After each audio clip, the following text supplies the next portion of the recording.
सूफी सज्जाद नशीन council के सदर इज़्ज़त महाब जनाब नसीरुद्दीन चिश्ती साहब, यहाँ पर अलग अलग दरगाहों खारखाओं से आए हुए शहजादा नशीन लोग, धर्म गुरु लोग यहाँ पर जो बैठे हैं भिन्न भिन्न धर्मों के, और यहाँ पर बाकी जितने भी लोग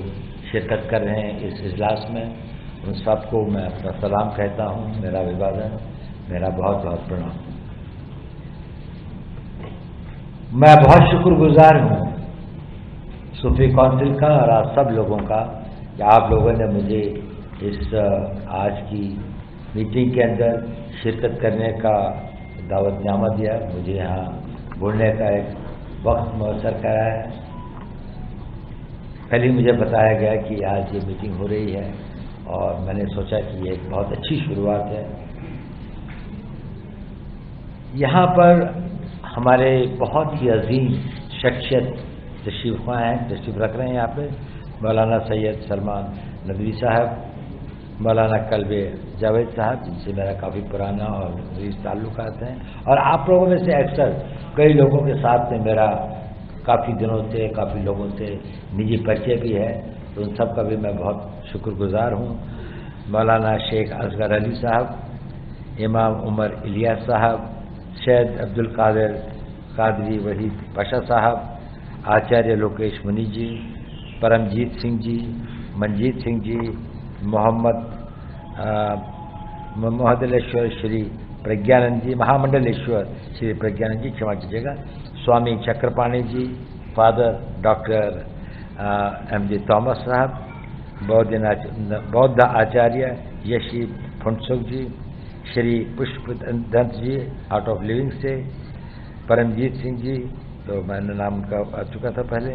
और मौलाना सैयद मोहिद्दीन अशरफी साहब, मौलाना सैयद हसन मरहदी साहब, मौलाना अमीर रशदी साहब। मैंने अभी हमारे शहजादा नसीम जनाब नसीरुद्दीन चिश्ती साहब को सुना। उन्होंने एक बहुत ही चंद शब्दों में इसकी अहमियत, इसकी ज़रूरत और इसकी सामयिकता का वर्णन किया है। दुनिया के अंदर में एक अजीब सा माहौल, कन्फ्लिक्ट का माहौल पैदा हो रहा है। अगर हमें उस माहौल का मुकाबला करना है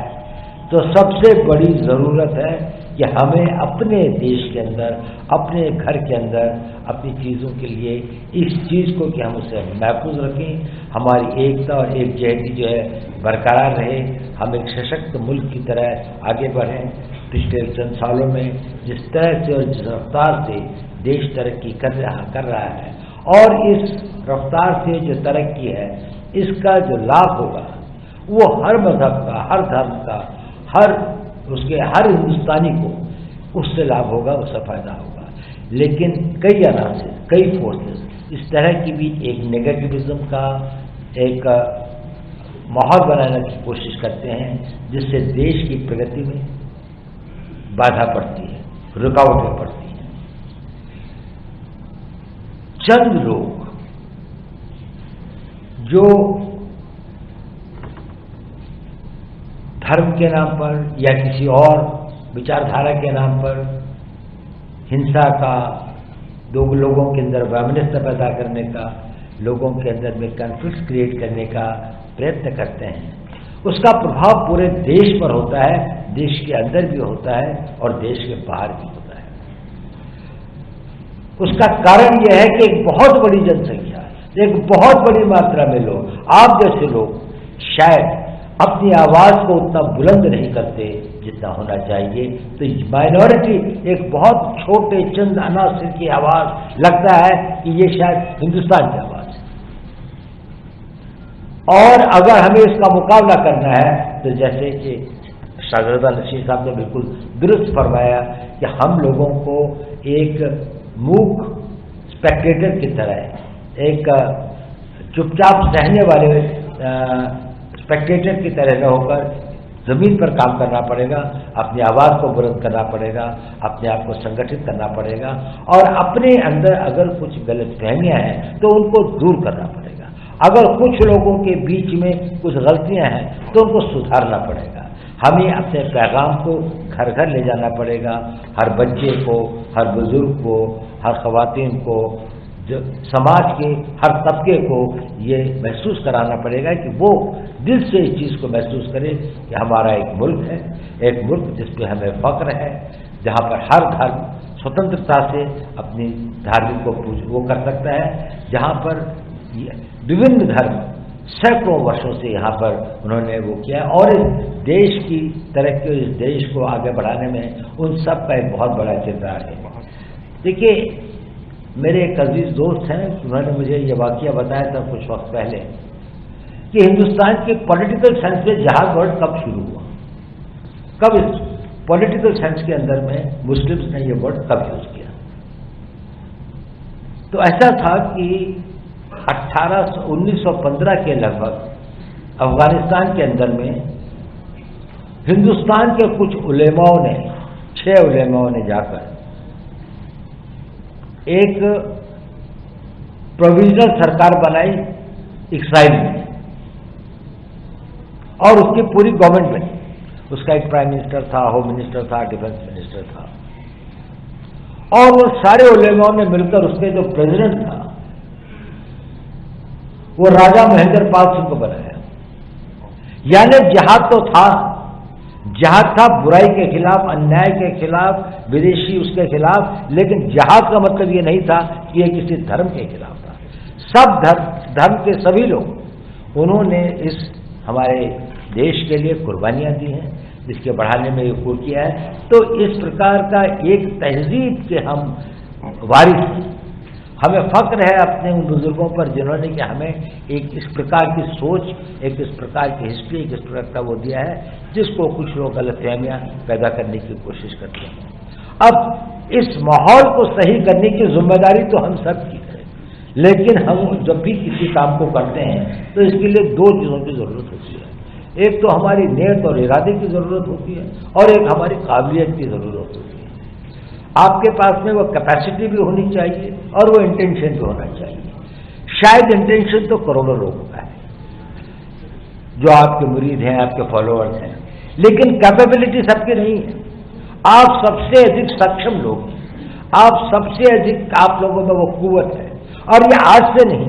सैकड़ों सालों से हमारे धर्म गुरुओं ने, हमारे संतों ने, सूफी संतों की एक इतनी बड़ी ट्रेडिशन है सूफीज़म की इस देश के अंदर में, जो शायद दुनिया के इस्लामिक वर्ल्ड के अंदर में इतनी बड़ी और इतना कंट्रीब्यूशन इंटेलेक्चुअल, चाहे दीनी तरीके से देखें, मजहबी तरीके से देखें, इंटेलेक्चुअल तरीके से देखें, जितनी बड़ी उनकी कंट्रीब्यूशन हिंदुस्तान में रही है। इसलिए आपकी जिम्मेदारियाँ बहुत बढ़ जाती हैं। आप परमिट नहीं कर सकते हैं कुछ वेस्टेड इंटरेस्ट को, कुछ लोग जिनके निहित स्वार्थ हैं वो समाज के अंदर में बुराइयां पैदा करें, समाज के अंदर में तोड़ फोड़ करें, समाज में एक दूसरे के प्रति लोगों को भड़काएं और देश को कमजोर करें, देश के भविष्य को अंधकारमय करें। हम आज की लड़ाई अपने लिए कम लड़ रहे हैं, हमारी आने वाली नस्लों के लिए ज़्यादा लड़ रहे हैं। हम उनको कैसा हिंदुस्तान देके जाएंगे? हमने एक हिंदुस्तान विकसित किया है जो सोशली, कल्चरली, सिविलाइजेशनली बहुत अजीम था। चाहे वहाँ पर हो सकता है कि कभी अंग्रेज़ों का ये था, लेकिन सिविलाइजेशनली और तो ये देश हमेशा एक बड़ी आज़ाद सोच का देश रहा है और बड़ी इसके अंदर में एक इज्जत थी और एक वो रही है। हमें इसको बरकरार ही नहीं करना है, इसको आगे बढ़ाना है, इसको और मजबूत करना है। और आप सब लोग, आप लोगों के हज़ारों और लाखों की तादाद में मुरीद हैं, आप लोगों को मानने वाले, आप लोगों पर भरोसा करने वाले, जिनकी आप रहनुमाई कर सकते हैं। आपने वो काबिलियत भी है और आपका इंटेंशन भी बहुत वो है। लेकिन मेरे ख्याल से 2 चीज़ों के ऊपर मैं बल देना चाहता हूँ। एक तो आप में संगठन शक्ति होनी चाहिए, आप लोगों को मिलकर काम करना चाहिए और इसको मिलने के लिए, इसके इस कॉम्प्रिहेंसिवनेस के लिए आप सभी लोगों को, सभी मुस्लिम्स को और मुस्लिम के साथ साथ बाकी धर्मगुरु, यहाँ पर हिंदू भी हैं, सिख भी हैं, ईसाई भी हैं, हमारे बौद्ध भी हैं, सभी धर्मों के यहाँ पर वो हैं और जो नहीं भी हैं उन तक भी हमको पहुंचना है और उनको भी इसके अंदर में हमें शामिल करना है। ये देश के पुनर्निर्माण की, ये देश के अंदर एक इनकलाब लाने की ज़रूरत है कि जहाँ पर लोगों के अंदर में ये एक जज्बा पैदा किया जाए, वो इमोशन पैदा किया जाए कि हम किसी को भी अपने देश की अखंडता, अपने देश की यूनिटी, अपने देश की एकजहती, इसको कॉम्प्रोमाइज़ नहीं होने देंगे। हमारे भाई समुदाय के भी यहाँ पर वो आए हैं, मैं उनका बहुत खैर मकदम करता हूँ, तो सलाम करता हूँ और मैं उम्मीद करता हूँ कि आप सब लोग इस काम में करेंगे। तो एक बात संगठन की है, संगठन के साथ साथ एक दूसरी बात यह है कि हम अपने आप को एक किसी इंस्टीट्यूशंस के तरीके से एक प्लान और एक स्ट्रैटेजिक सेंस के अंदर में, एक देश के अंदर में इस मजबूती को कैसे बढ़ाया जाए और हर आखिरी भारतीय के दिल के अंदर में ये हौसला और ये विश्वास पैदा किया जाए कि यहाँ हर हिंदुस्तानी महफूज है, हर एक की जान, माल, इज्जत, सब कुछ जो है, एक हिंदुस्तानी को कहीं पर भी आ जाएगी तो सारे हिंदुस्तानी उसकी रक्षा के लिए खड़े होंगे, उसके साथ में आएंगे। हम सब लोगों को एक होकर वो करना है। हम सब लोग एक जहाज में हैं, अगर हम डूबेंगे तो साथ डूबेंगे और हमारा बेड़ा अगर पार होगा तो साथ ही होगा। We will sail together, we will sink together. ऐसा नहीं होता है कि अगर देश को नुकसान होगा तो इससे किसी की भलाई हो। देश अगर आर्थिक रूप से कमज़ोर हो, देश मिलिटरी कमज़ोर हो, देश आंतरिक सुरक्षा के हिसाब से कमज़ोर हो, देश साइंस और टेक्नोलॉजी में पिछड़ जाए तो इसका जो है नुकसान हम सबको होगा और हमारी आने वाली नस्लों में उन सब की इच्छा होगी। तो आप लोगों में वो भरोसा भी है, वो काबिलियत भी है, आप लोगों के ऊपर लोगों का विश्वास भी है। अब आप लोगों के अंदर में एक उसकी शक्ति है। मैं बहुत शुक्रगुजार हूँ ऑल इंडिया सूफी सज्जा नशीन काउंसिल का कि उन्होंने एक महल की है और ख़ास तौर से हमारे